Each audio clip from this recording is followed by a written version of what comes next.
If in your vision, your husband is a CEO, can you recognize him when he is not yet a CEO? That's what I'm talking about.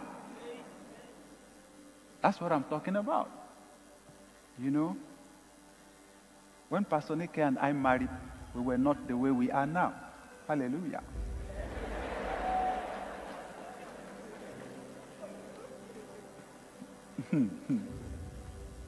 It has taken investment.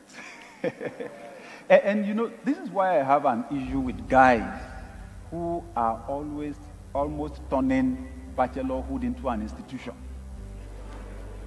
What's the big deal? There are lots of people around town who are not getting married because they want to be able to get a mansion, you know, and to have some money and to have some cars.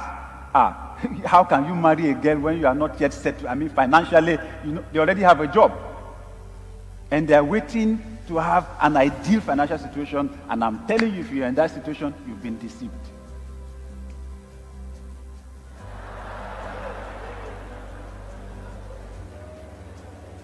What a lady needs is not a perfect man in the present. This thing is about 10, 20, 30, 40 years' time.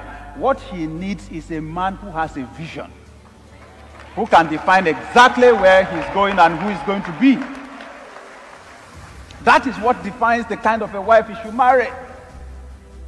When Pastor Nick and I got engaged, in fact, it was after we were courting to be married that we now discussed our salary.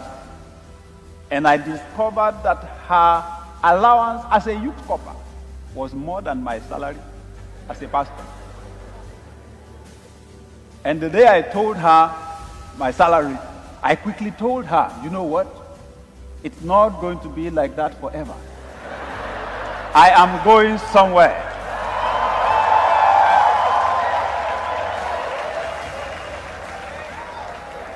I described the future for her and told her, you know what? In fact, even though we will help each other at the beginning, but there's coming a time when I will ask you to keep your salary, keep your pay. I will bear the responsibility for this family fully.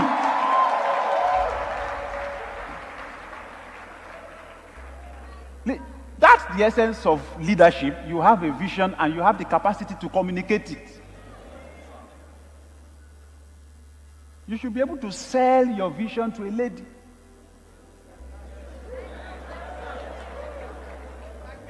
Listen, lady, if all of your assessment about a man, what you are looking for is who the person is today, you will soon be deceived, because the fact that he has a car now is no guarantee he will have a car in 5 years' time.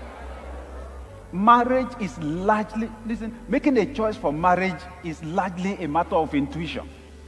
Some people, all they think about is the wedding day. One day, they invest all their thoughts, all their energy, all their preparation. One day, the wedding day. My wedding. The gown will come from Singapore. If you okay, so on the wedding day, then the pastor says, say after me. And then you say, I do. So after that, what next? That's when some people remember, okay, there's honeymoon. They're supposed to do honeymoon after. So they do honeymoon 2 weeks or 3 weeks or 4 weeks, and then after that, so what next?